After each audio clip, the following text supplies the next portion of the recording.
Devastating news for Khloe Kardashian. We got to talk about this. But before we get into it, hello, my name is Sebastian and I spill pop culture tea videos every single day. So if you're looking for a new messy bestie, you have found me. You guys, welcome back to my channel. If you are brand new, the whole vibe here is like we're on a FaceTime call / sleepover.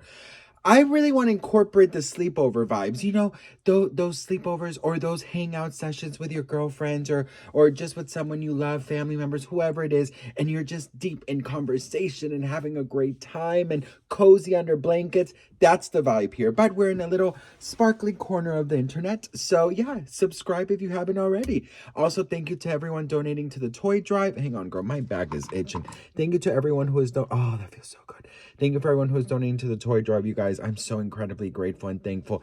I don't take it for granted, not one bit. So thank you all so much. Links are in the description and in the comment section. We got to talk about this, best friend, because when I saw this, immediately I knew I had to share this with you guys.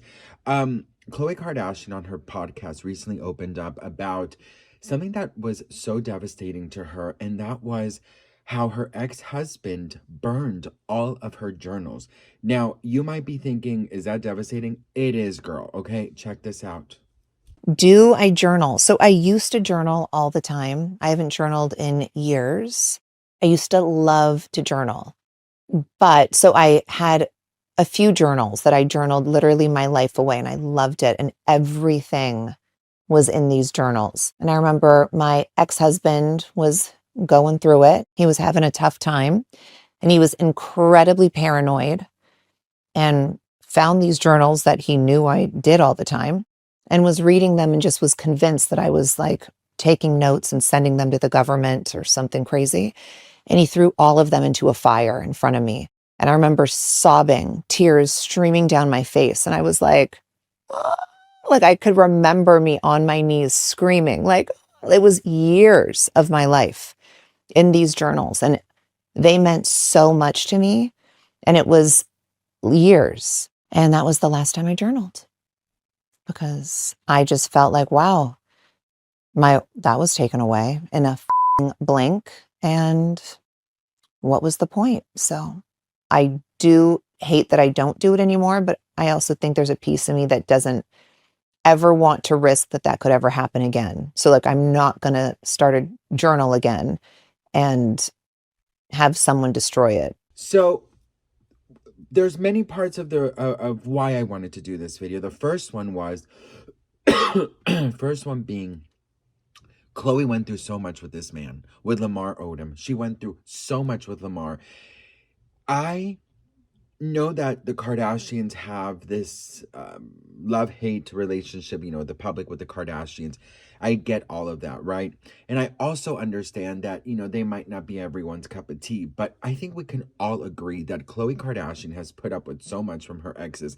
Her ex-husband, Lamar, look at what he did. Tristan Thompson, her baby daddy, look at what he did, cheating on her when she was literally about to give birth, right? She's been through so much with these men. And the worst part is that she still manages to somehow take care of these two. And Kim, every single day I feel bad about Lamar. Every single day. Yeah. I feel bad about Tristan not being on a team right now. Lamar is forever going to be remembered of being a user. And his correct, demons. But these are Kanye's things, but that doesn't mean we don't feel bad about it. I don't know if this sounds really dark, and I don't even know if anyone would understand this. I'm going to say it.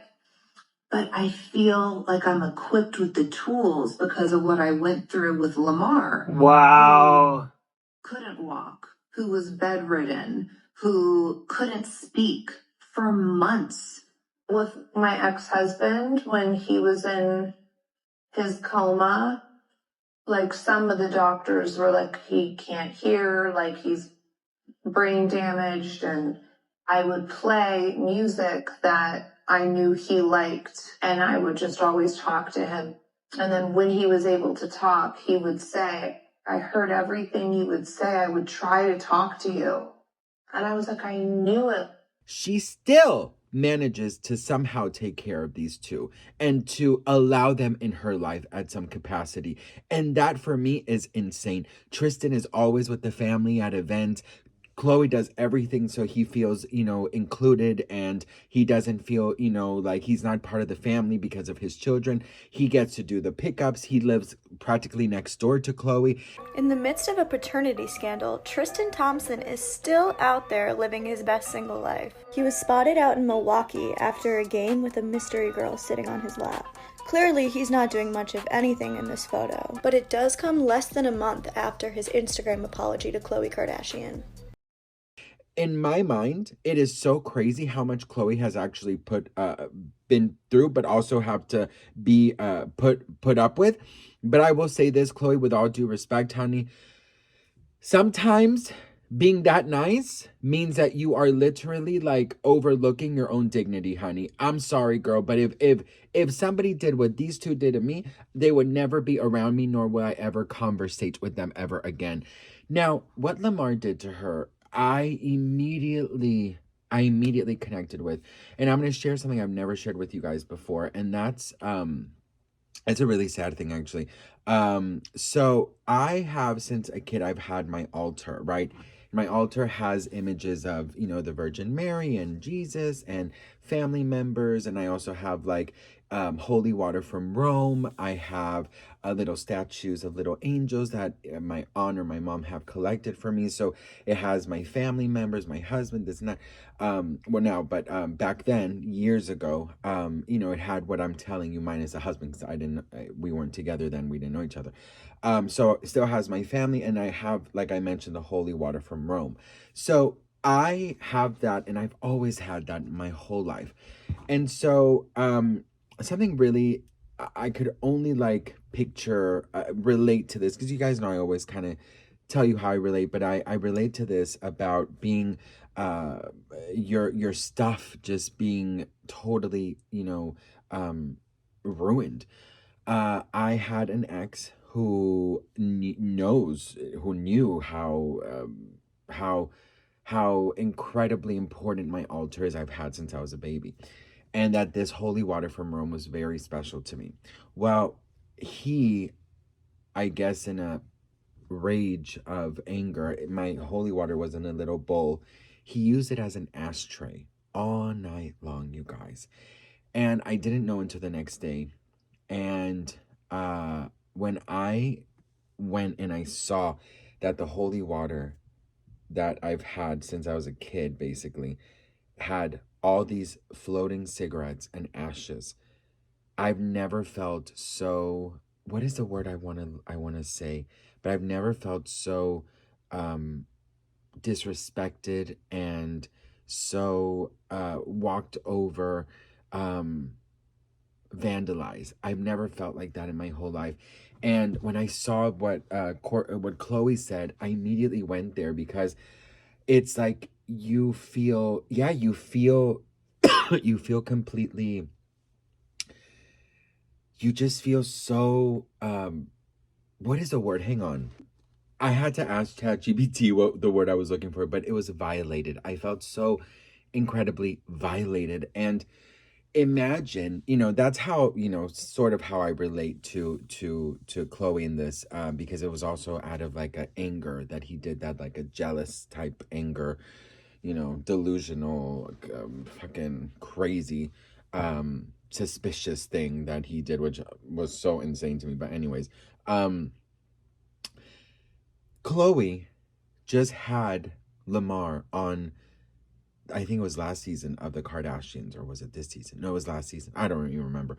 But he was on the show, and she basically like opened the door for a friendship, forgave him. And after knowing this, I can't imagine everything else we don't know. You know what I mean? And that is why I have always loved Khloe, and I've always defended Khloe, because I just feel like Khloe has such a beautiful heart. I think she has such a giving heart, and I think out of all the Kardashians, she really is a lot of people's favorites, because she is just, you can tell she's so down to earth, she's so kind, and it makes me so sad that like she had to put up through this, put up with this for so long, and in such a secretive way, right?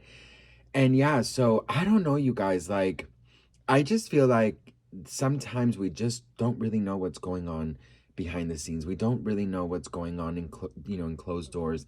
And I do have I have a sensitive way of looking at Khloe after this, and after knowing also everything else that she went through.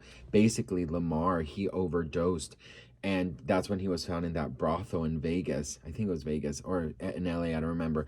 And she basically had to nurse him back to health. He couldn't walk, he couldn't talk, he couldn't move, he couldn't do anything. She basically changed his diapers and bathed him, fed him.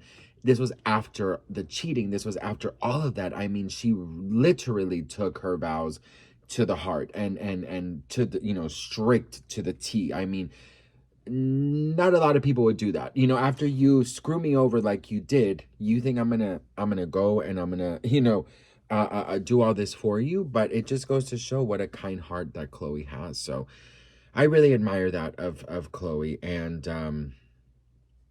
And yeah, I mean, what do you guys think about this? Let me know in the comments. I can't imagine you like pouring your heart out and, trying to vent through journaling, and him, because he was so on drugs and stuff, that he was thinking that she was like telling the government things about him, like so crazy. I mean, everything she went through is just so intense, and I really admire her. I really truly do, because I don't know a lot of people who would put up with a lot of that.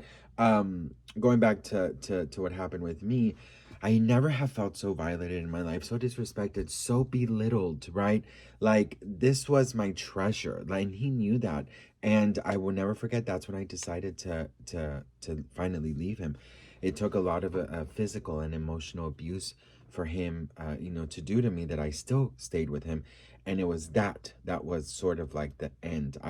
After that, I was like, everything just kind of clicked. So in a way, I'm grateful that it happened, because that made me really like stand up and leave. But yeah, I mean, you guys, like, if you're in a relationship where you feel violated, you feel belittled, you feel disrespected, you don't feel like your boundaries are being respected, like, I really truly in my heart tell you that there is someone out there who is willing to give you the best treatment possible, because I do believe that everyone has somebody who is out there who will actually treat them like a princess, and who will, respect them and encourage them and be there for them and be kind to them, and just, yeah, just, yeah, you know what I mean? So I don't know, you guys. What do you guys think about this? Let me know in the comments below.